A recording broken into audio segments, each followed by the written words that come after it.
그래서 1장 우리 28절 29절 찾으시면 함께 우리 두 절인데요. 합독하도록 하겠습니다. 우리 신약성경 325페이지 같이 28절 29절 함께 읽겠습니다. 시작. 우리가 그를 전파하여 각 사람을 권하고 모든 지혜로 각 사람을 가르침은 각 사람을 그리스도 안에서 완전한 자로 세우려 함이니 이를 위하여 나도 내 속에서 능력으로 역사하시는 이의 역사를 따라 힘을 다하여 수고하노라. 아멘. 오늘은 풍성한 삶을 전수하는 교회라는 제목으로 우리 하나님 말씀 함께 나누고자 합니다. 사랑하는 성도님들, 새해가 시작된 지도 이제 우리가 첫 주 한 주를 지냈고 오늘 두 번째 주일을 맞게 되었습니다. 새해가 되면 저마다 누구나 삶의 목표, 계획들을 세우죠. 그래서 어떤 분들은 뭐 다이어트를 하겠다, 또 운동을 하겠다, 또 우리 젊은 친구들 뭐 외국어를 공부하겠다, 뭐 자격증을 따겠다, 뭐 여러 가지 그런 개인 목표, 계획들 세우셨을 거예요. 개인뿐만 아니라 기업도, 나라도 새해에 그런 목표, 계획들을 세우죠. 그런 점에서 여러분은 어떠세요? 새해 계획들 세우셨어요? 세웠다고 하신 분들도 계시고 아마 여러분들이 꼭 잘 세우시고 실천해 가시길 바라는데, 교회적으로도 저도 이제 2023년도를 목회하면서 우리 교회가 어떤 방향으로 또 어떤 사역에 어떻게 집중할 것인가 또 실천하실 것인가 하는 걸 놓고 작년에 기도하면서 하나님께 받은 이 목표 표가, 그래서 2023년도 표는 풍성한 삶을 전수하는 교회입니다. 그래서 2023년도에는 저희 교회가 먼저는 여러분들이 풍성한 삶을 누리고 그래서 이것을 전수하는 삶을 살기를 여러분 축원합니다. 근데 오늘 이 설교는요, 그래서 도대체 그러면 풍성한 삶을 전수한다는 게 뭐냐, 그리고 우리가 구체적으로 무엇을 어떻게 실천하고 전수할 거냐 하는 것을 오늘 본문을 통해서 우리 함께 좀 살펴보고자 합니다. 자, 오늘 여러분 28절을 다시 한번 보겠습니다. 우리 28절 같이 다시 한번 우리가 읽어볼게요. 28절입니다. 시작. 우리가 그를 전파하여 각 사람을 권하고 모든 지혜로 각 사람을 가르침은 각 사람을 그리스도 안에서 완전한 자로 세우려 함이니에요. 자, 여기서요, 이 우리가에서 우리는 이 사도 바울과 그리고 그의 제자인 이 디모데를 말합니다. 그래서 이 사도 바울이 디모데와 함께 이 편지를 쓰고 있는데, 누구에게 편지를 쓰고 있느냐? 골로새 교회 성도들에게 편지를 쓰고 있죠. 그런데 그가 이 사도 바울이 이 편지를 쓰고 그가 복음을 전파하고 사역하는 그 목적이 뭐냐? 이 사역의 목적, 그 목표는 자 28절 뒷부분이 말해주는데요. 각 사람을 그리스도 안에서 어떤 자로 세우는 거래요? 이 완전한 자로 세우는 거, 이게 사도 바울의 사역의 목표입니다. 그러니까 여기서 각 사람이라고 할 때는, 그러니까 이 골로새 교회 성도들 한 분 한 분 한 분, 그러니까 그 한 분 한 분 한 분이 그리스도 안에서 이 완전한 자로 세워지는 거, 이게 사도 바울의 사역의 목표라는 거예요. 근데 이 사역의 목표는요, 그냥 사도 바울이 세운 게 아니고 하나님이 주신 거였습니다. 여러분 1장 25절을 보면 이렇게 그가 고백을 해요. 내가 교회의 일꾼 된 것은 하나님이 너희를 위하여 내게 주신 뭐를 따라? 직분을 따라. 그러니까 내게 주신, 그러니까 하나님이 주신 직분이라는 거예요. 그 직분을 따라 뭘 이루어요? 하나님의 말씀을 이루려 함이니라. 여기서 사도 바울이 하나님께 받은 직분은 뭡니까? 그것은 이방인의 사도가 되어서 이방인들을 하나님 앞에 이 완전한 자로 세우는 거, 그게 사도 바울이 하나님께 받은 직분, 사명이죠. 근데 그렇게 하는 것이 곧 무엇을 이루는 거냐? 하나님의 말씀을 어떻게 해요? 이루는 거다. 그럼 여기서 말하는 하나님의 말씀은 뭐냐? 구체적으로 말하면 구약이 예언해 놓은 말씀이죠. 선지자들을 통해서, 아니 그 이전에 하나님께서 아브라함에게도 주셨던 말씀은 뭐냐면 이거죠. 이스라엘 백성, 즉 신약 시대에는 유대인들을 통해서 하나님께서 구원이 유대인들에게만, 이스라엘 백성들에게만 머무는 것이 아니고 세상 모든 민족이 하나님을 아는 그 일이 이루어지기를 하나님은 꿈꾸셨어요.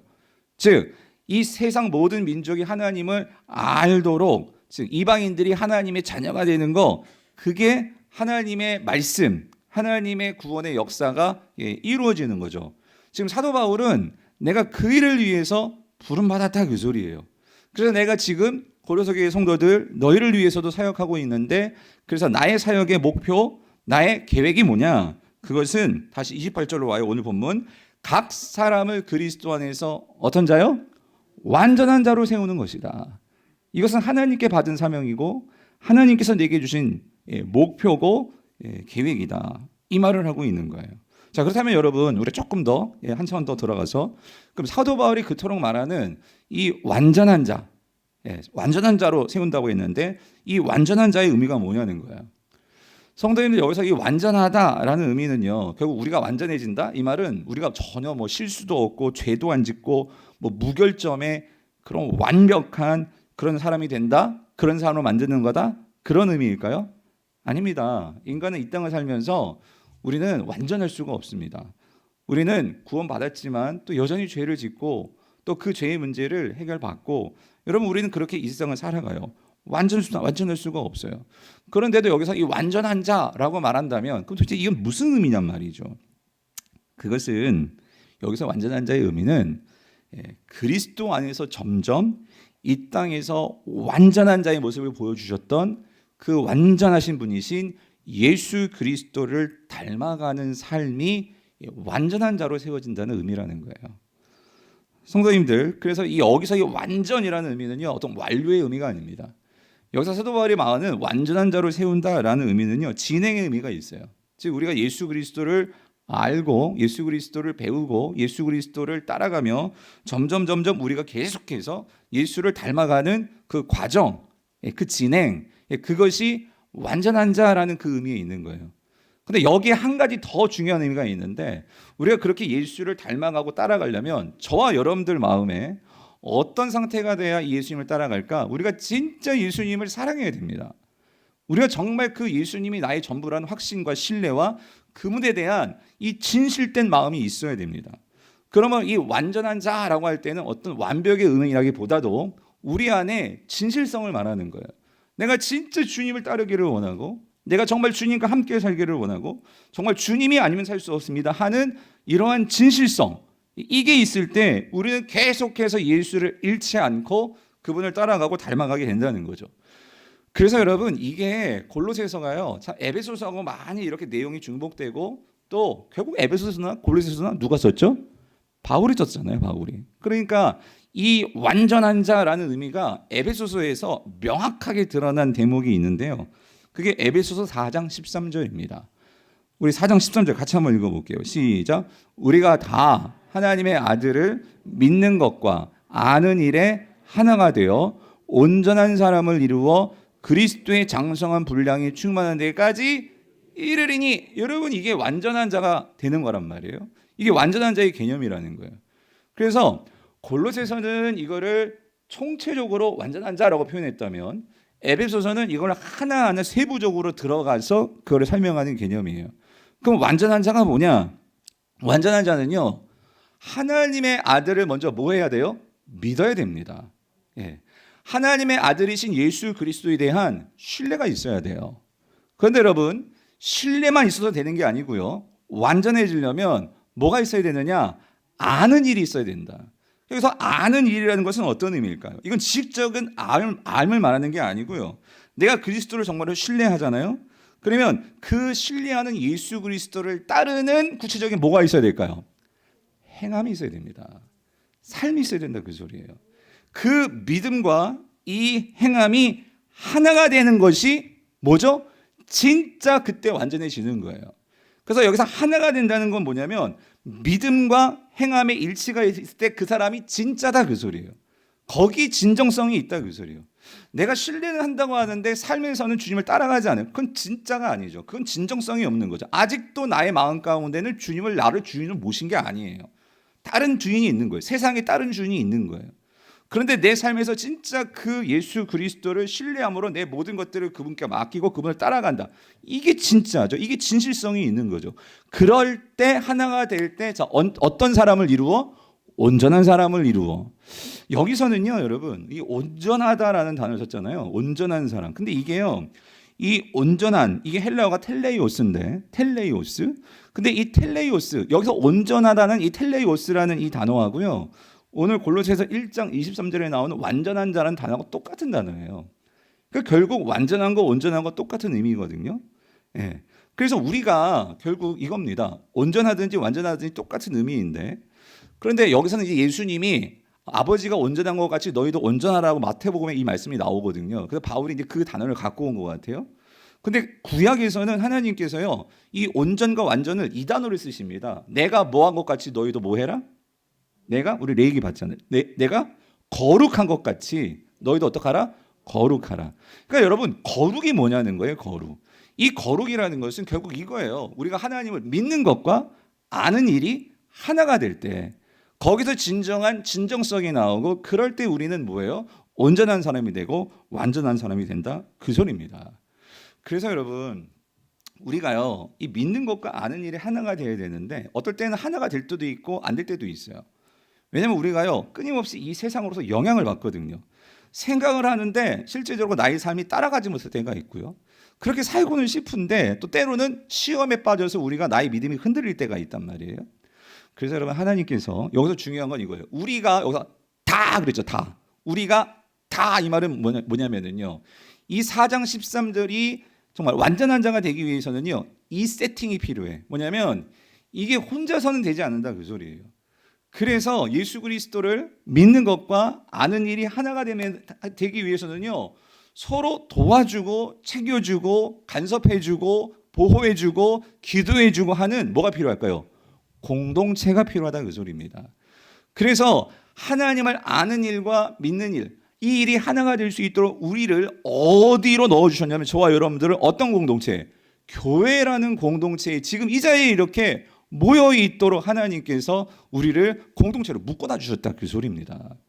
그리고 그 공동체 안에서 하나님께서 교역자, 목회자를 세우신 이유는요, 여러분들이 그렇게 아는 일, 믿는 일과 아는 일이 하나가 될 수 있도록 여러분을 어떻게 해요? 때로는 위로하기도 하고 격려하기도 하고 때로는 책망하기도 하고, 그래서 우리가 어떻게 해요?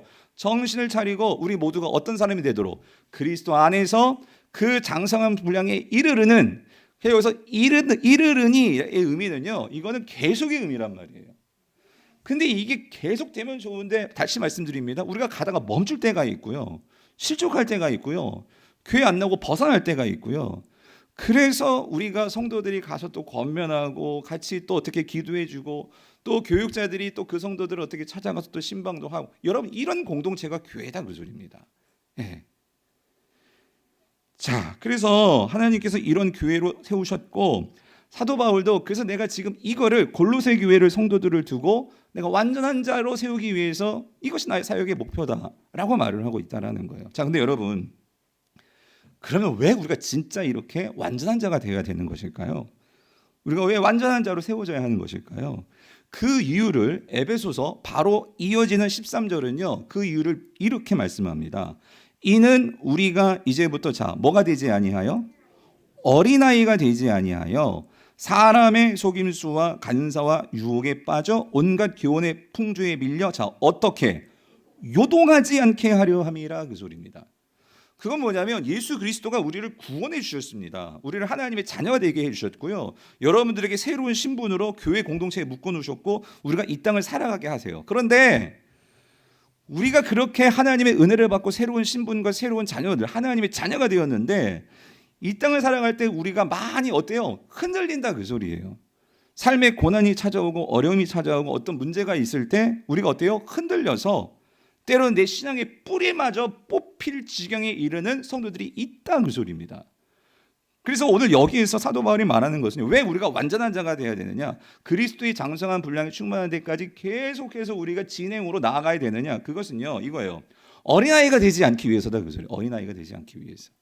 다시 말하면 신앙의 성장이 있어야 되는 거죠. 왜 그러냐면, 자, 여기서 이제 어린아이 비유를 드는데요, 여러분, 어린아이들의 특징이 뭘까요? 여러 가지 특징이 있지만 여기는 부정적인 특징인데, 어린아이들은요 이걸 못해요. 잘 분별을 못해요. 이게 뭐가 진짜 좋은 건지 나쁜 것인지 분별을 못해요. 그래서 애들은요 뭐 알록달록하고 예쁘고 그렇게, 그러면 다 그게 좋은 줄 알아. 그렇잖아요. 근데 그게 정말 그 안에 무슨 독이 들은 건지 나쁜 건지 생각하지 않고 눈에 보기 좋으면 어떻게 해요? 다 쫓아가. 그걸 다 먹어요. 그냥 입에 다 들어가잖아요. 예. 그리고 애들의 특징은 뭐죠? 어린아이는 조그만 무슨 돌뿌리 같은데 잘 걸려 넘어집니다. 이게 어린아이 특징이라는 거예요. 근데 사도 바울은요, 이거를 그대로 어디로 갖고 오냐면 우리 신앙으로 갖고 와요. 그러니까 우리가 영적으로 성장하지 못하면은요, 우리가 분별을 못해. 이게 정말 내 마음속에 둬야 하는 건지 아니면 빨리 치워버리고 빨리 넘어가야 하는 건지 우리가 분별을 하지 못하고 우리가 조그만 거에 넘어져서 우리가 그래서 이런 말 많이 하잖아요. 성도들이 시험에 빠졌어요. 시험에 들었어요. 이런 말 많이 하잖아요. 그러니까 오죽하면 성경에서 시험에 들지 않게 뭐하라고? 깨어서 기도하라. 그 말은 우리 성도들이 시험에 든다는 건 뭐냐면 그러니까 이런 거예요. 누군가 어떤 한 소리 나에 대한 어떤 잘못된 뭐 좋지 않은 소리를 들어요.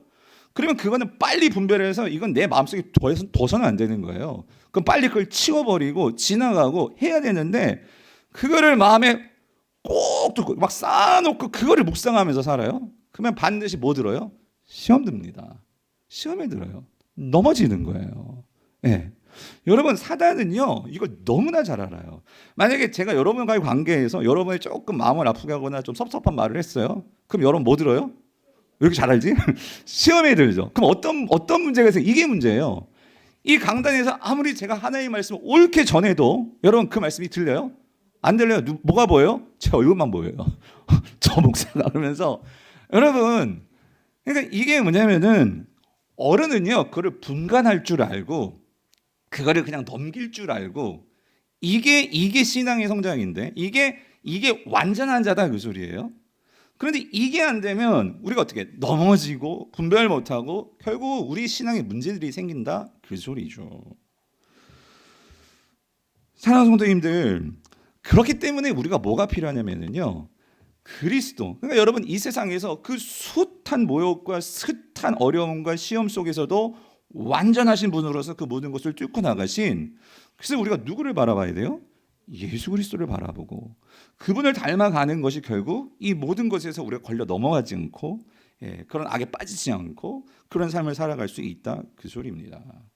그래서 여러분 우리가 성경에서요 이런 신앙의 예수의 장성한 분량에 정말 죽는 그 순간까지 돌에 맞으면서도 그 죽는 그 순간까지 예수를 바라보면서 예수님의 그 장성한 분량에 충만한 데 이르기 위해서 그 완전한 자로 계속해서 나아갔던 우리 집사님이 계시죠? 누구 집사님? 스데반 집사님이 계시잖아요. 스데반 집사님. 그래서 여러분 이 스데반 집사님은요 정말 이 예수님을 닮은 장성한 분량의 삶이 뭔가 하는 걸요 우리에게 정확하게 보여주시는 그 집사님이신데 여러분 사도행전 7장 59절 60절을 보세요. 자 여기 보면 나오죠. 그들이 유대인들입니다. 돌을 들어가지고 스데반 집사님을 치는 거예요. 돌을 던지는 거예요. 지금 돌을 막 얻어맞고 있어요. 이런 상황이면 자 우리 보세요. 스데반이 부르짖었는데 만약에 이런 상황이면 제대로 정신 못 차면 우리는 너희도 막 우리는 욕을 하면서 왜 나한테 돌을 던지는데 막 하면서 그럴 거예요. 우리의 눈이 나를 돌을 던지는 저 원수 같은 사람들에게 있으니까요. 근데 사도가 아니지. 집사님이신 스데반은 지금 누구를 바라보냐? 이 상황 속에서 자 누구를 바라봅니까? 예수 그리스도입니다. 그래서 뭐라고? 주 예수여 이 상황에서 예수님을 바라보면서 주 예수여 내 영혼을 어떻게 해요? 받으시옵소서. 그러니까 이 상황 속에서도 나의 이 삶의 상황이 내가 원치 않는 상황이죠. 힘든 상황이죠. 죽어가는 상황이죠. 근데 그 상황 속에서도 이 스데반 집사님은 그리스도의 장성한 분량에 충만한 데 이르기 위해서 주님을 바라보는 거예요. 그리고 주님을 닮기 위해서 그 주님께 시선을 두고 계속 주님을 바라보니까 놀라운 게 뭐냐면 60절 무릎을 꿇고 크게 불러 이르되 어떻게 해요? 주여 이 죄를 어떻게 해요? 그들에게 돌리지 마옵소서. 주님을 닮아가는 거죠. 주님의 닮은 모습이 나오는 거죠. 왜 그러냐면 여러분 예수가 생명이기 때문이라는 거예요. 이 생명을 놓쳐서는 내가 지금 주님 앞에 서야 되거든요. 여러분 지난 금요 성령 집회 여러분 꼭 못 나오신 분들은 우리 홈페이지에 들어오셔서 우리 박종진 목사님 선교사님의 설교를 꼭 한번 들어보셨으면 좋겠어요. 그분이 이집트 선교를 하시는데 여러분 이집트가요. 여러분 참 성경적으로요. 이집트는요. 성경적인 그 백그라운드가 아주 무궁무진한 모세부터 아브라함도 이집트에 내려갔었고요. 예수님도 태어나시고 다음에 애굽에 내려가셨던 적이 있으신 거 아십니까? 뿐만 아니라 여러분 이 이집트는요 신학적인 초대교회 사이에서도요 엄청난 이 삼위일체 교리가 정리되고 그러니까 숱한 신학자들이며 그리고 여러분 우리가 가지고 있는 지금 이 성경 제가 말씀드렸지만 우리가 이번 지금 새벽에 보고 있는 민수기 성경 제목 이런 제목들도 사실은요 어디서 따온 거냐면 이 히브리 성경을 헬라어로 번역하는 걸 70인역이라고 하거든요. 이 70인역이 어디서 번역이 되냐면 이집트에서 번역이 된 거예요. 이집트에서 성도들이 그걸 번역을 했다고요. 그러니까 그런 백그라운드를 갖고 있는 게 이집트거든요.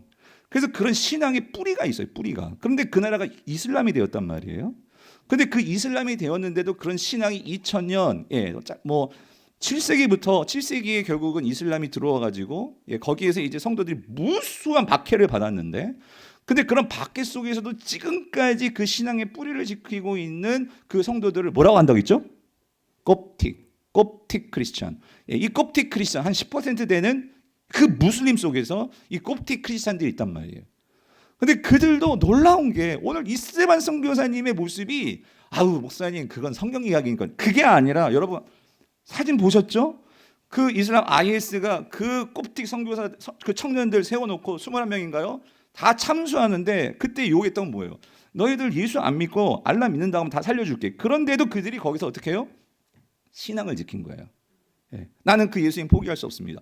여러분 그 이유가 뭐냐는 거예요. 그 이유가 그것은 내가 끝까지 바라보면서 내가 죽어서 정말 내가 정말로 만나야 되고 서야 될 그 자리는 누구 앞이에요? 바로 나의 구주이신 예수 그리스도 앞이란 말이에요. 그런데 지금 여기에서 내가 이 세상에서 뭔가 조금 더 나은 삶, 조금 더 많이 갖는 삶, 성공하는 삶, 이 삶 살겠다고 여기서 예수를 부인해버리면 여러분 그 예수님과 난 무슨 상관있는 삶이냔 말이죠. 사랑하는 성도님들, 어린아이들은요 상황에 쉽게 그렇게 넘어지지만 성장한 사람들은 뭐냐면요 여러분 내가 진짜 뭘 선택해야 되는지 뭘 버려야 하는지 여러분 그거를 아는 자들이 신앙에 성숙한 사람들이죠. 사랑하는 성도님들, 우리 신앙에서요 자 여러분 뭐로 충만해져 있느냐 그 소리입니다. 뭐로 예수 그리스도의 장성한 분량에 충만하게 이르른다 그 소리는요 날마다 이 생명이신 예수로 충만해진다 그 소리예요. 내가 정말로 모든 것과 바꿀 수 없는 그 예수가 진짜 나의 삶의 주인이시고 그 예수가 나의 모든 생명의 정말 그 근원이시고 그 주님이 나와 함께 하신다는 이 분명한 확신과 이 분명한 믿음을 가지고 행하는 사람들이라면 여러분 지금 당장 내 상황이 바뀌지 않고 여러분 내 상황이 정말 기도하면 막 족족 막 다 바뀌고 좋아지고 그럼 얼마나 좋겠습니까? 근데 그거는요 세상 사람들도 지금도 저 절에 가고 자신들의 종교 앞에서 빌고 있는 게 그거예요. 이 상황 바뀌게 해주시옵소서. 그럼 상황이 바뀌지 않으면 어떻게 한대요? 뭐 신을 바꿀 건가요?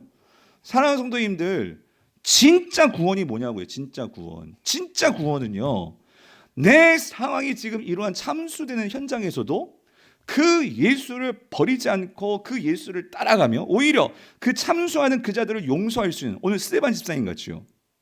이럴 때 세상은 어떻게 해요? 놀라는 거죠. 도대체 예수가 누구길래 저들이 믿는 신은 누구길래. 사랑하는 성도님들 이게 진짜 구원이에요. 세상의 사고와 세상의 그런 물질과 세상의 방식에서 우리가 거기에 사로잡혀 거기에 끌려가고 노예같이 그렇게 끌려다니는 삶을 사는 게 아니라 오늘 정말 내 상황이 바뀌지 않고 내 상황이 정말 빈들이고 초막이고 상관이라 할지라도 내 주 예수 모신 곳이 어디라고요? 그 어디나 뭐예요? 하늘나라 같이 살아간다면 세상 사람들은 궁금할 거예요. 도대체 뭐냐는 거죠. 여러분 그게 구원입니다. 구원은 우리 현실을 뛰어넘을 수 있는 그 생명을 얻어서 그래서 오늘 이 스테반과 같이 이 상황 속에서도 주님을 바라보면서 그 장성한 분량의 삶을 살아내는 거. 여러분 이게 사실 진짜 구원이죠.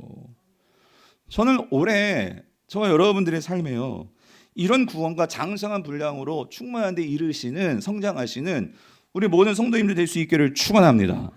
그럼 어떻게 그렇게 되냐고요. 어떻게.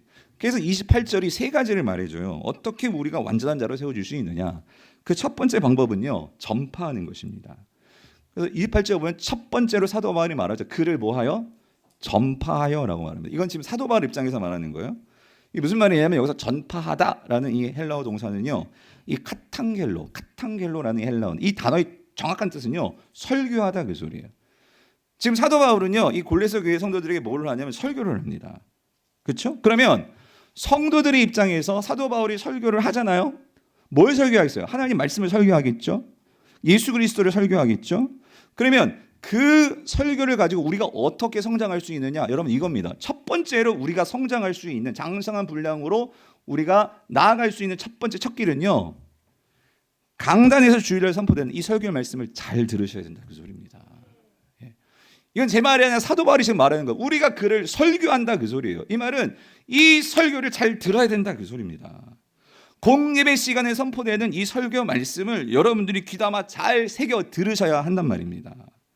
사도 바울은 나는 이 사명을 위해서 하나님께 부름받았다. 너 이방인들에게 내가 이것을 선포하고 예수 그리스도를 가르치고 예수 그리스도를 설교하기 위해서 내가 부름받았다 그 소리입니다. 근데 여러분, 예수님이 그 실족하고 정말 예수님 버리고 또 다시 고향 땅으로 돌아갔던 베드로를 찾아오셔가지고 너 나 사랑하니 3번씩이나 물으시고, 베드로야 너 신앙 고백했잖아. 내가 네 반석에 교회를 세우겠다고 말해줬잖아. 그런데 너 진짜 나 사랑하니? 3번 확인하신 다음에 다시 사명을 주시죠. 내 양을 뭐 하라? 먹이라. 그죠? 그 다음에 두 번째, 내 양을 뭐 하라? 치라. 이건 돌보라고. 그 다음에 세 번째, 내 양을 뭐 하라? 다시 먹이라였어요. 여러분 참 여기 의미가 있지 않습니까? 베드로는 어떤 의미에서 목회자입니다. 목회자로서 주님께서 내 양은 이제 교회입니다. 교회를 맡기시면서 그 목회자, 요즘 말하는 목사겠죠? 그 목사에게 주님께서 2번씩이나 강조하면서 부탁하시는 것은 내 양을 뭐 하라? 잘 먹여 이거예요. 먹여. 그럼 뭐로 먹여요? 예? 말씀으로 먹이는 거겠죠.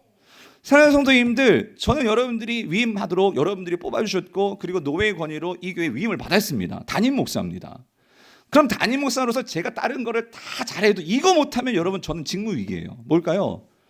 설교를 통해서 여러분들에게 말씀을 잘 먹여야 됩니다. 그런데 먹일 때는 엄마들이 그래요. 엄마들이 그러잖아요. 엄마들은 어쨌든 얘가 먹기 싫다고 해도 그걸 어떻게 해줘야 돼? 먹여야 됩니다. 그러니까 얘가 좋아하는 건 먹이면 어떻게 돼요? 편식하면 애가 골고루게 여러분 먹지 못하면요 잘 자라지 못합니다. 목사는요 성도들이 듣기 좋아하든 싫든 하나님의 말씀, 오늘 하나님께서 제게 골로새서 1장 28절과 29절을 주셨으면 이 말씀 속에서 예수님이 하나님이 여러분들에게 전하시고자 하는 메시지를 분명히 찾아서 제가 하고 싶은 말이 아니라 이 말씀이 전하고자 하는 그 말씀을 선포해야 됩니다. 그게 진짜 목사고 그게 진짜 설교입니다.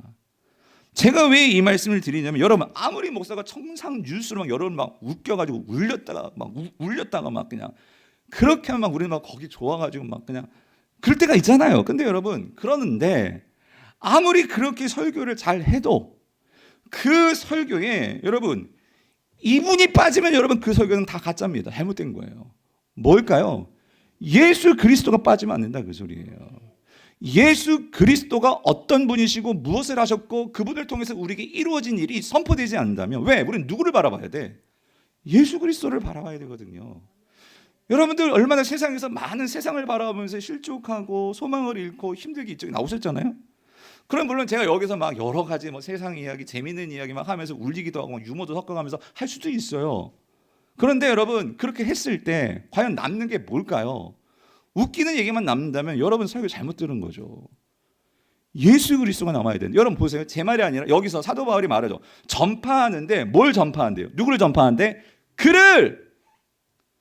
누구를 전파한다고요? 그를. 여기 그가 누구예요? 예수 그리스도시죠. 여러분 그래서 바로 앞절에 보면은요 27절에 분명히 말하고 있어요. 우리 27절 여러분 같이 한번 읽어볼게요. 27절 시작. 하나님이 그들로 하여금 이 비밀의 영광이 이방인 가운데 알게 하라 하심이라. 이 비밀은 너희 안에 계신 누구? 그리스도시니 곧 영광의 소망이시니라. 그러므로 나는 그를 전파한다 이 소리란 말이에요. 예? 너희 안에 계신 영광의 소망이신 이 예수 그리스도를 전파한다 그 소리예요. 전파한다. 그래서 여러분 사도 바울은요 이 예수 그리스도가 어떤 분이신지는 사실 1장 앞쪽에요 너무나 영광스러운 복음을 선포하고 있는데, 이건 여러분들이요 정말 꼭 체크하시고, 여러분 복음의 핵심이 골로새서 1장 19절부터 21절에 나와 있습니다. 이건 여러분들이 반복해서 여러분들이 복음을 놓치지 않으려면 이 성경의 핵심인 복음을 여러분 집중해서 보시기를 바라는데, 이건 가능한 여러분 성경을 좀 한번 봐보세요. 자막 나오긴 하지만 자 보세요. 한번 같이 읽어왔으면 좋겠어요. 우리 19절부터인데 자 보십시오. 19절 읽어보세요. 시작. 아버지께서는 모든 충만으로 어디 예수 안에 거하게 하시고, 자 여기서부터 여러분 보세요. 하나님 아버지께서, 여러분 왜 예수 그리스도가 우리의 소망이 되시는 줄 아십니까? 하나님이요 모든 것을 누구에게 다 넣어 놓으셨냐면, 누구에게?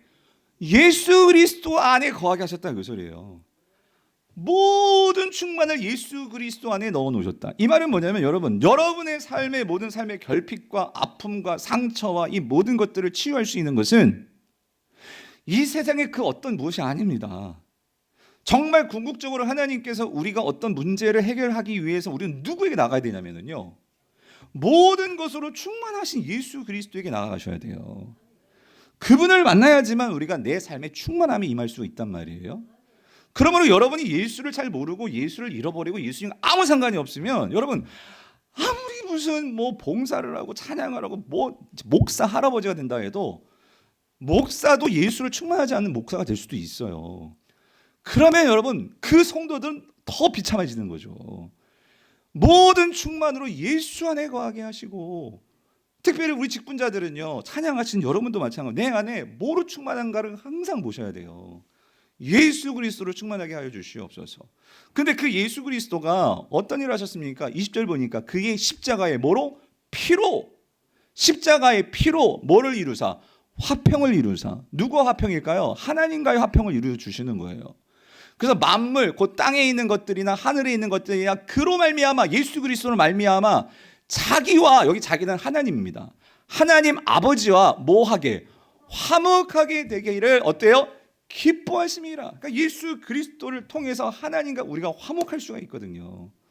성도님들, 우리가 새해 복 많이 받으세요, 복 많이 받으세요, 우리가 그렇게 말을 했는데, 여러분 복의 근원이 누구시냐고요? 예? 이 모든 복의 근원은 이 천지 만물을 창조하시고 운행하시고 모든 것을 충만하게 다스리시는 하나님이십니다. 여러분 아멘이십니까? 그러면 여러분 하나님과의 관계가 화목되지 않고서는요 절대 복이라는 걸 누릴 수가 없는 거예요. 목사님 세상 사람들 막 복 받는데요, 막 그냥 아파트 값이 올라가고 막 뭐 좋은 거 돈 많이 벌고. 여러분 잘 보세요.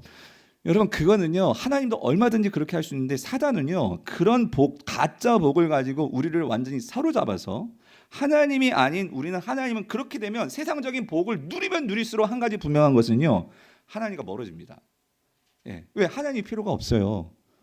그런데 그렇게 살아가는 삶이 결국 그 사람의 인격과 삶과 모든 관계들을 풍성하게 만드느냐? 여러분 우리는요 날마다 신문을 보고 세상을 보고 드라마를 보고 세상 모든 걸 보면은요 알아요.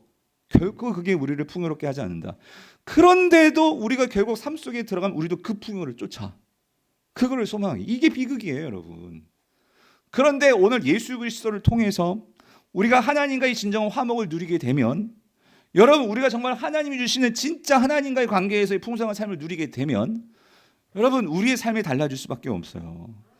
왜 그래? 여러분 21절 보세요. 전에 우리는요 악한 행실로 주인과는 멀리 떠나 마음으로 하나님과 원수가 되었던 자였거든요. 그런데 22절, 이제는 예수 그리스도 그 육체의 죽음으로 말미암아 하나님과 화목하게 되어서 여기 너희를 어떻게 하시고? 거룩하고 흠없고 책망할 것이 없는 자로 우리를요 누구 앞에 세우고자? 그 앞에. 여러분 이거 기억하세요. 우리 모두 다 죽음이란 게 있어요. 그리고 여러분 우리 모두 다 누구 앞에 서게 되냐? 하나님 앞에 서게 된 날이 있습니다.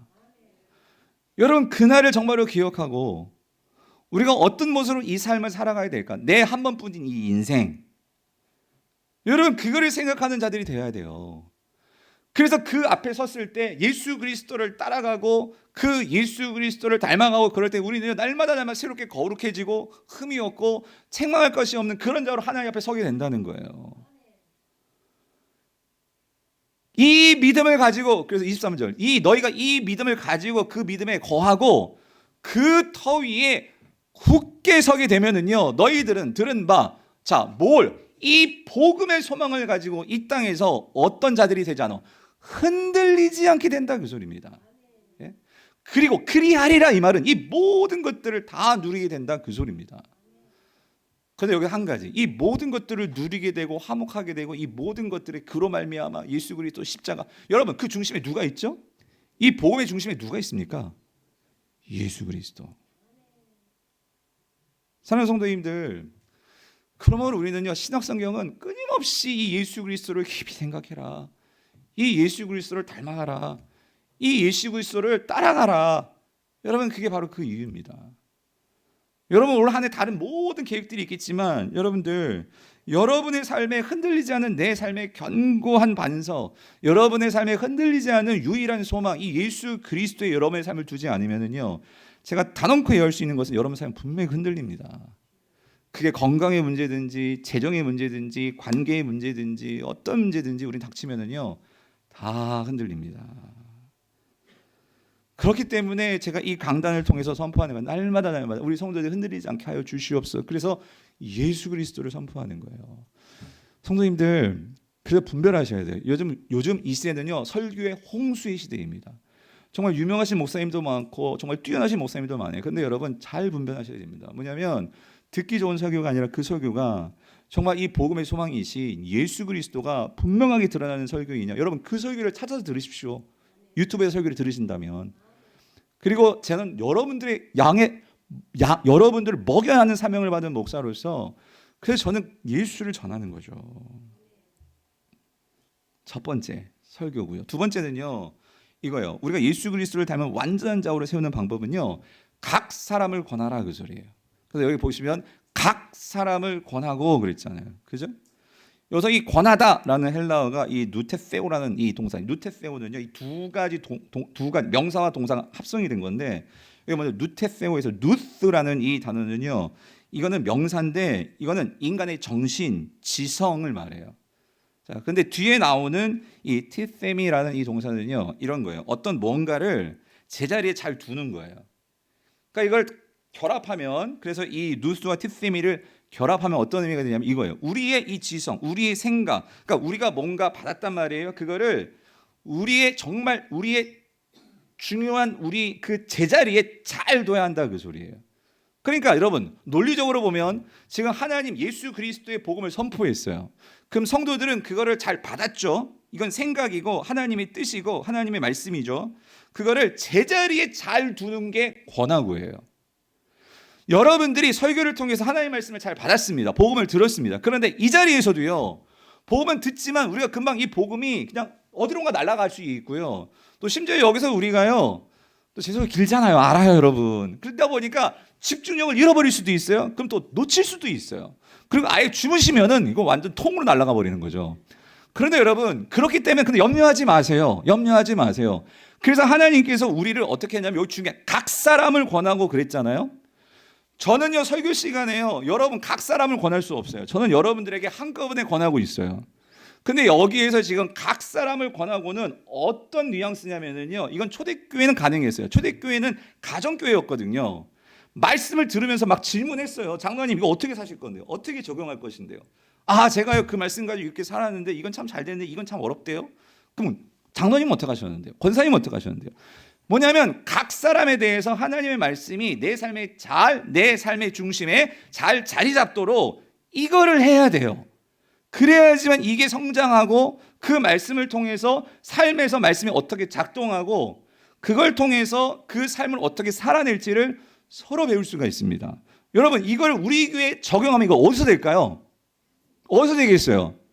이게 순모임이다 그 소리예요. 순모임. 성도님들 담임 목사가 순모임 하세요는요. 이거 제가 교회 관리하고 그 차원이 아니라 성경이 말씀하고 있기 때문이라는 거예요. 성경이 여러분이 그리스도 안에서 완전한 자로 장성한 자로 세워지려면은요. 여러분 아니 순모임이 아니더라도 물론 여러분 중에 순모임 참여하고 싶어도 시간이 안 되거나 환경이 안 되거나 그런 분도 계십니다. 알아요. 그러면 여러분 이거 있어야 된다 그 소리예요. 우리가 혼자 말씀을 붙들고 있으면은요, 이게 때로는요, 내가 잘못 이해할 수도 있고, 놓칠 수도 있고, 여러분, 여러 가지 상황이 들 수가 있어요. 그래서 하나님께서 공동체 안에서 서로 각 사람을 해줘야 돼? 그 말씀이 제대로 자리 잡도록 권해주는 사람들이 있어야 돼요. 근데 이걸 누가 하느냐? 공동체 안에서 그렇게 순원들이, 성도인들이 함께 해 나가는 거예요. 그래서 제가 여러분들에게 순모임을 모이십시오. 아니면 여러분들이 전도가 됐건, 아니면 그것도 안 되면 여러분 남편하고 아내가 적어도 말씀을 가지고 말씀이 어땠어? 어떻게 받았어? 서로 나누고 이게 있어야 된다 그 소리예요. 제가 이번에 우리 당회에서 여러분 지금 교육관 5층이 지금 원래 사택이었는데 지금 사택을 일단 비우고 재직회에도 지난번에 말씀드렸지만 저 공간을 어떻게든지 우리 성도님들이 교회에 모여서 좀 같이 서로 나눌 수 있는 그런 공간. 이것도 참 어떤 면에서 좀 안타깝긴 해요. 왜냐하면은 사실 정말 성경적인 모습으로 우리가 진짜 제대로 하려면 여러분들 집에 모이셔야 돼요. 가정에 흩어지셔가지고 가정에서 서로 삶을 나눈다는 것은 가정 속에 들어가서 서로 그 가정을 축복해주고 해야 되는데 오늘날 현대인들이 여러 가지 상황들이 있죠. 근데 이 상황 따지고 저 상황 따지면 아무도 못할 거예요. 그런데 그런 납득이 되는 가정도 있고, 그래서 그것도 안 되면 그래서 교회에서는 배려하는 거야. 마지막으로 어떻게 배려하느냐. 그래서 교회 공간에 있는 공간들을 최대한 활용해서 그래도 주일날 오셨을 때라도, 특히 남자분들 같은 경우에는 주중엔 정말 모이기 힘드시잖아요. 여자분들은 조금 다를 수 있고, 그래서 공간을 배려해서 이제 그 공간에서 좀 나눔을 가지시라, 그런 마음으로 해서 우리 소그룹을 만듭시다, 이 결정을 내렸는데요. 여러분들께 정말로 권면해요. 지금 방학이지만 작년 한 해 동안도 그렇게 제가 이 강단을 통해서 권해야 됩니다. 권하는 삶을 살아야 됩니다. 말을 했지만 아직까지도 갈팡질팡하시는 분도 계시고, 마음이 없으신 분도 계시고, 아니면 마음은 있는데 목사님 상황이 안 돼, 그런 분도 계실 거예요. 근데 여러분 기도하십시오. 그래서 여러분들에게 정말 이 순을, 그리고 우리 시니어분들도 이게 해보니까요, 뭐 이게 많이 모여서 이게 되지를 않고요.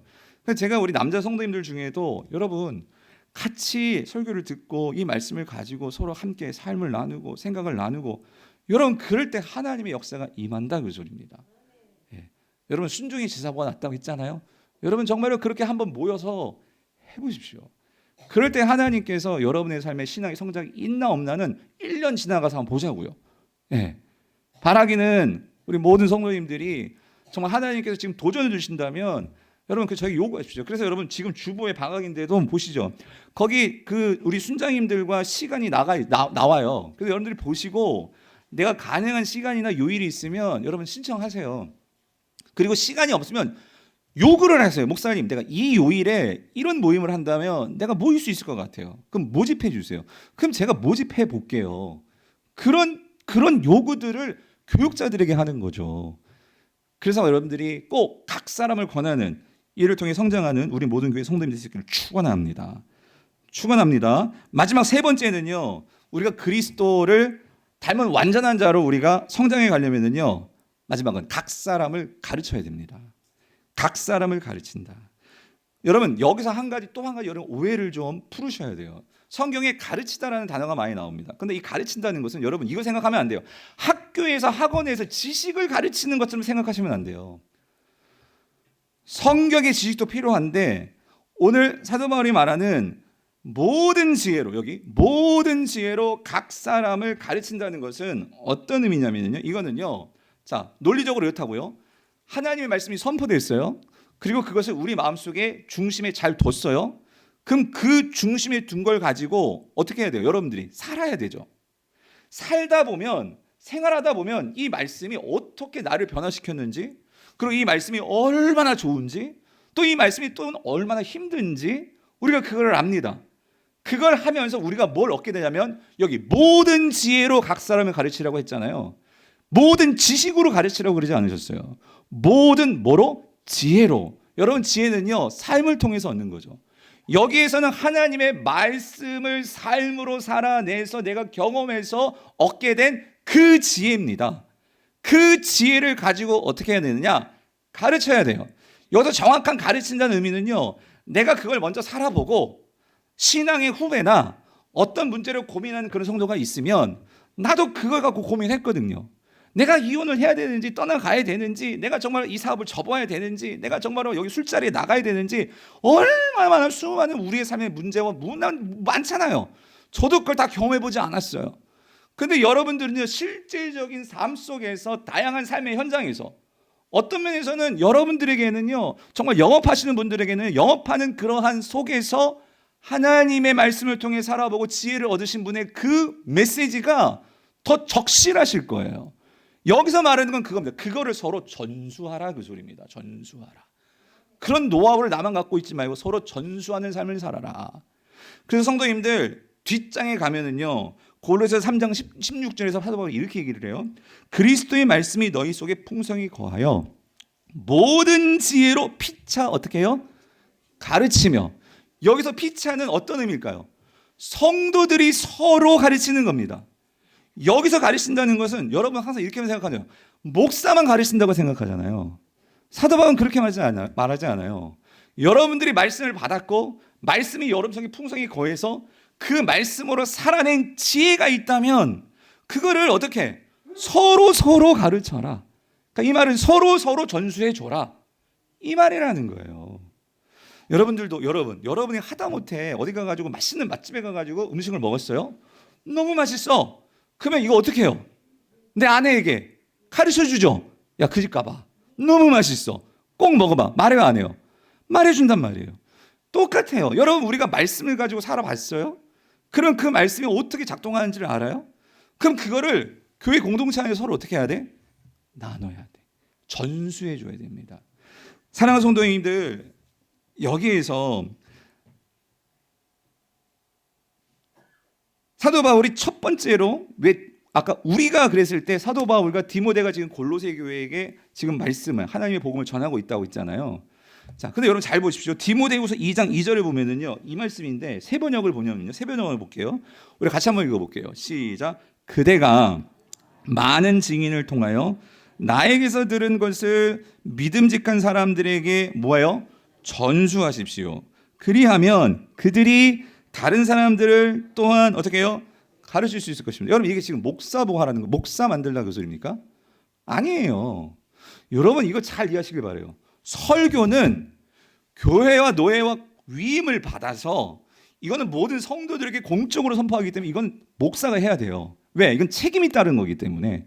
그리고 말씀을 정말 준비해서 정확하게 선포해야 되기 때문에, 이건 지식도 필요하기 때문에, 공부도 해야 되기 때문에, 왜? 잘못 가르치면 안 되니까 이거는 목사가 해야 돼요. 하지만 지금 오늘 본문에서 지금 사도 바울이 말하고 있고, 그리고 오늘 본문에서 가르친다고 할 때는 이거는 목사 일을 말하는 게 아니라, 그래서 여러분 아까 봤죠? 모든 지혜로 가르치라 그랬잖아요. 여기서도 보세요. 지금 여기 보면 복음의 4세대가 나옵니다. 4세대. 그래서 여러분 여기 보시면 제가 번호를 써놨어요. 첫 번째는 예수 그리스도께 받은 복음이 먼저 사도 바울에게 있잖아요. 그래서 사도 바울이 그 말씀을 마음속에 두고 그걸 살았습니다. 살아서 그것을 누구에게 전해주죠? 여기 그대가 그래요. 그대가 누구예요? 디모데 후손이니까 누구겠어요? 디모데지. 사도 바울이 먼저 그걸 디모데에게 전수했습니다. 그런데 이제 디모데가 사도 바울이 말하죠. 그대가 많은 증인을 통하여 나에게서 들은 것을 어떻게 하래요? 이제는 믿음이 있는 그런 다른 사람들에게 더 그걸 전수해 줘라. 그죠? 믿음직한 사람들에게 뭐 하라고요? 전수해 주라고. 그렇죠? 그걸 전수하면 또 그들이 그 믿음직한 사람들이 그들이 또 누구에게? 다른 사람들에게 어떻게 한다? 뭐 한다고요? 가르친다. 그러니까 여기서 가르친다는 것은 전수를 말하는 거예요. 전수. 그러니까 여러분 이거예요. 이렇게 되면 한 교회 안에 복음의 전수를 받은 사람들이 몇 세대가 있느냐? 4세대가 있는 거예요. 4세대가. 제가 이걸 보면서요, 성도님들. 그러니까 바울이 디모데에게 전수하고 디모데가 다른 믿음직한 성도에게 전하고 그 믿음직한 성도가 또 다른 사람에게 전하고. 그러니까 이 교회 안에요, 믿음의 자손들이 있어요. 믿음의 영적인 자손들이. 내가 정말로 경험한 하나님의 이 복음의 삶을 나만 가지고 있는 것이 아니라 그 삶을 서로 전수해주는 이러한 삶의 관계가 공동체 안에 있는 거예요. 이런 거를 볼 때 여러분, 과연 우리 교회 안에 여러분은 얼마나 누구에게 복음을 전수해 주셨습니까? 여러분, 제가 지금 논문을 쓰고 있잖아요. 그래서 여러분들께 기도 제목도 부탁했어요. 제가 논문을 마치면 이제 5월 달에 졸업을 하게 되는데, 근데 제가 쓰는 논문이 무슨 논문이냐면 이 복음 전수에 관한 논문이에요. 무슨 말이냐면 지금까지 제가 경험했던 제자 훈련도요, 제자 훈련을 하면 교육자가 성도들을 훈련을 시킵니다. 훈련을 시키는데 제가 성경을 보고 이런 디모데 후서 말씀이나 골로새 말씀을 볼 때마다 마음에 걸렸던 게 뭐냐면요, 이걸 왜 교육자만 하지? 왜 그러냐면 제가 제자 훈련을 계속 반복해서 하면 할수록 이 제자 훈련의 내용이 내게 되고요, 제가 목사지만 그 내용 속에서 받는 은혜가 너무 커요. 그리고 제자 훈련은 같이 훈련생과 삶을 나누는 거잖아요. 이 말씀을 어떻게 적용할 건지 생활 과제를 내줘서 그걸 산 것을 서로 얘기 듣고 하면서 거기서 받는 은혜가 큰데 아니 이거를 왜 교육자만 할까? 그런데 성경을 보니까 분명히 전수해 주라는 말씀이 있어서 근데 제가 찾아보니까 이러한 제자 훈련을 하는 교회들이 있더라는 거예요. 그래서 제가 정말 궁금증을 가지고 이거예요. 제자 훈련을 그러면 제가 두 교회의 샘플을 가지고 제가 10명의 그 교회 성도들을 지금 제가 만나서 인터뷰를 다 끝내놨어요. 10명을 심층 인터뷰를 했는데 이분들이 어떤 분이냐면 먼저는 제자 훈련을 교육자들에게 받았어요. 받고 나서 거기서 끝나는 게 아니라 그걸 가지고 다른 성도들을 똑같은 성도들을 훈련을 시켰고 그중에는 한 번 시킨 분도 있고 10번 시킨 분도 있고 심지어 5번, 50번까지 시킨 분들도 있는데 이분들이요. 하나같이 그거를 전수하면서 하는 얘기가 뭔지 아세요? 제가 거기에서 첫 번째는요. 목사님 이거를 전수하면 전수할수록 내 입술로 전할 때 복음이 선명해진다는 거예요. 예? 아까 골로새서에서 말씀하였던 바울이 전하는 그 복음이 선명해지더라 그 소리예요. 복음이 선명해지니까 내가 그걸 갖고 어떻게 살아가야 하는지에 대한 내가 이거를 전수해야 되잖아요. 그러니까 첫 번째는요. 이걸 누군가에게 전수하니까 누구나 다 부담감을 갖죠. 부담이 있어요. 근데 그 부담이 어떻게 다가오냐면 책임감으로 다가오니까 우리 제자 훈련 하신 분들은 아실 거예요. 우리 텐텐텐 하루에 30분 하나님 말씀뿐만 아니라 기도하는 시간들을 갖는데 내가 정말로 이 한 분을 책임지고 이 제자 훈련을 같이 나누는 이끄는 자가 되니까 내가 기도하지 않을 수가 없다는 거예요. 정말 그를 위해서 기도해 주게 되고 그리고 그거를 내가 정말 전하기 위해서 말씀을 보고 묵상을 하게 되고 그리고 같이 이분에게 삶 속에서 정말 그 하나님의 은혜를 서로 나눠야 되니까 삶 속에서 하나님의 일하심에 대해서 집중하게 되고 그러니까 결국 이러한 삶을 계속해서 반복해서 한 번 전수하고 두 번 전수하고 끝나는 거예요. 계속 전수하다 보니까 여러분 어떻게 되겠어요? 내가 더 예수 그리스도의 그 삶으로 풍성해지더라 그 소리예요. 제가 그 성도들의 막 인터뷰를 하면 할수록 제 마음속에 막 거룩한 질투감이 생기는 거예요. 뭐냐면 왜 이거를 그 성도만 누리냐 그 소리지. 우리 교회 성도들도 누려야 되는데 우리 교회 성도들 중에도 장로님 중에 권사님 중에 집사님 중에 이러한 일에 정말로 마음속에 꿈을 품고 내가 정말로 이거를 전수하고 그래서 우리 교회 안에 정말 장로님을 통해서 신앙의 4세대, 5세대, 6세대가 나오고 또 그분들을 통해 줄줄줄 그래 신앙의 그런 교회들을 가면 족보가 있더라고 족보. 예? 신앙의 계보라는 족보. 근데 여러분 우리 교회도 지금 될 거예요. 왜냐하면 2023년 우리 교회 드디어 이 제자훈련 사역을 시작을 할 겁니다. 그래서 여러분들 중에도 정말 지금부터라도 정말 그런 게 있었어요 목사님? 아니 그거는 근데 이분들이 하나같이 말하는 게 예전에는요 당연히 교육자만 하는 거라고 생각했대요. 근데 성경을 보세요. 누가 전수해요? 누가 전수하냐고. 서로 전수하면서 이 하나님 나라의 복음이 확장되어 간단 말이죠. 사랑하는 성도님들 그럼 또 이런 분이 계시고 목사님 내가 지금 나이가 행복한 모임인데 내가 지금 벌써 나이가 이렇고 뭐 눈에 이제 글자도 안 보이는데 그래서 제가 1부 예배 때 설교 다 끝나고 기도 중에 하나님께서 그런 말씀을 주시더라고요. 맞아요. 우리가 어떤 정말 이 제자훈련은 말씀을 또 읽고 또 그걸 같이 공부하고 생각하니까 그런 작업들이 분명히 있어요. 필요해요. 그런데 나이가 많아도 여러분이 눈이 아직 책을 읽을 수 있고 생각할 수 있는 나이가 있다면 여러분 하실 수 있어요. 그런데 내가 정말 안 될 수 있는 분도 계세요. 근데 여러분 그거 아세요? 우리의 모든 주님 안에서의 우리의 모든 사역은요. 제가 그런 얘기했어요. 여러분 방송실에서 지금 방송을 하시는 것도 여러분 내가요. 삶 속에서 정말 하나님께 받은 기쁨과 은혜가 있어요. 그래서 그 은혜를 가지고 어떻게든지 이 예배 가운데 성도님들이 은혜 받을 수 있도록 내가 그 자리를 지키는 거예요. 그럴 때 여러분 저 방송실을 지나갈 때마다 정말 기쁨으로 섬기시는 그런 집사님들의 얼굴을 볼 때마다 너무나 기쁘고 너무나 행복해 보여. 그래서 저 집사님은 맨날 저기 구석탱이 들어가서 저거 누르고 있는데 뭐가 그렇게 행복할까? 뭐냐면은요. 복음을 알기 때문에 그의 삶으로 그 삶을 전수하고 있는 거고 안내하시는 분도 마찬가지예요. 그냥 멀쩡히 서 있는 게 아니라 저분들이 삶 속에서요. 내가 정말로 하나님의 받은 은혜와 기쁨이 정말로 넘쳐요. 그러면 뭘 전수하겠습니까? 정말 내가 교회에서 안내하는 것도 저렇게 기쁘게 하실 수 있네? 여러분들 그것들을 드러내는 것이 왜냐하면 그 집사님이 지금 상황을 알아요. 저럴 뿐이 아니거든요. 지금 삶이 너무 힘들어요. 경제적으로 힘들고 사업적으로 힘들고 그런데도 주님 앞에 나와서 기쁨으로 찬양을 하시네. 항상 빠지지 않고 그 자리를 지키시네. 항상 주차복을 들고 저렇게 주차를 하시네. 여러분 그게 풍성한 삶을 누리는 거고 그리고 그것들이 보여질 때 풍성한 삶을 뭐 하는 거예요? 전수하는 거죠. 전수하는 거죠. 말씀 하나만 읽고 여러분 마치겠습니다. 여러분 다니엘서 12장 3절 말씀 우리 같이 한번 읽어볼게요. 12장 3절 시작. 지혜 있는 자는 궁창의 빛과 같이 빛날 것이요 많은 사람을 옳은 대로 돌아오게 한 자는 별과 같이 영원토록 빛나리라. 여러분 그거 아십니까? 하나님께서 우리 모두를 사랑하시고 우리를 구원하셨지만 하나님께서요 저 하늘의 어두운 밤의 별과 같이 반짝이는 별이 되어서 그래서 하나님께서 보시면 너무나 아름다워하시고 기뻐하시고 하는 그런 인생들이 있는데 그 인생이 어떤 인생이냐 이거예요. 많은 사람을 어떻게 해요? 옳은 대로 뭐하게 한 자? 돌아오게 한 자. 여러분 이게 뭐예요? 많은 사람을 옳은 대로 돌아오게 하는 이 옳은 데가 어디예요? 예수 그리스도에게. 예수 그리스도의 복음이 무엇인지를 삶으로 전수하는 그 자들. 그래서 지금 우리 교사들은요, 그 애들 제가 아침에 그 얘기해서 아침에는 우리 교사들이 많이 나오시잖아요. 여러분들 아이들에게 왜 교사하냐고. 내가 정말로 그 복음, 내가 너무나 좋은 이 예수 그리스도를 그 꼬맹이들 아무것도 모르는 그 꼬맹이들에게 정말 그렇게 막 춤추고 하면서 아이들에게 그 기쁨을 전해주는 것은 예수님 믿는 사람들은 저렇게 기쁘구나. 하는 거를 그 어릴 때부터 그거를 보여주고 우리 유소년부도 마찬가지고 청소년부도 마찬가지고 청년부도 마찬가지고 그래서 우리 청년들에게 야 우리 장로님을 보면 예수를 저렇게 믿는 거구나.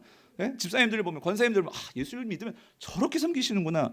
이런 거를 우리 다음 세대들에게 보여줄 때 그게 뭐예요? 풍성한 삶을 뭐 하는 거예요? 전수하는 거겠죠. 바라기는 우리 모두가 이런 삶을 꿈꾸시고 하나님 앞에서 그렇게 살다가 주님 앞에 오라 하는 그날 주님 내가 그거 하다 살아왔어요 하고 서게 되시는 우리 모든 사랑하는 성도님 될 수 있기를 주님의 이름으로 축원드립니다.